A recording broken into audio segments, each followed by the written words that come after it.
The HierarchyCopy node can be useful in changing the hierarchy and rearranging your scene graph.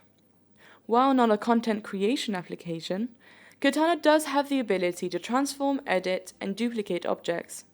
For example, let's say we want to cover this empty space at the back. We'll duplicate this painting over to the wall in the corner. Our HierarchyCopy node is used for this situation. We'll place it below our location imports.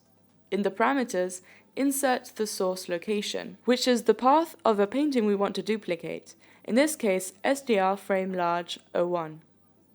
For the destination locations, you can either set it to a destination that already exists or to a new one. We already have two assets of name SDR frame large, so to keep things consistent, let's name this duplicate SDR frame large 03 and set it to the same path as the others. In the scene graph, we now have a new location which has the same hierarchy and namespacing.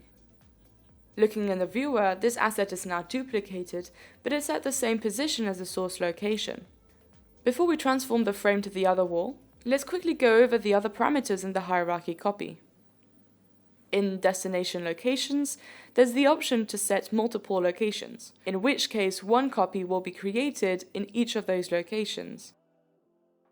If you want to create multiple copies, set the makeinteractive parameter to yes, and set the number of copies you want. In some cases, you may want to remove the source object you are copying, in which case you can set the prune source to yes. Now that we've duplicated this frame, let's use the transform 3D node to move it to the other wall. Place the scene graph location in path, the makeinteractive to yes, and transform the object in the viewer. Group them by selecting them and hitting G. It's also important to point out that we've put these nodes after the geometry imports to keep all the geometry operations in the same section of the node graph. By keeping consistency, for you and the people working with you, it'll save a lot of time. In the next episode, we'll cover look files.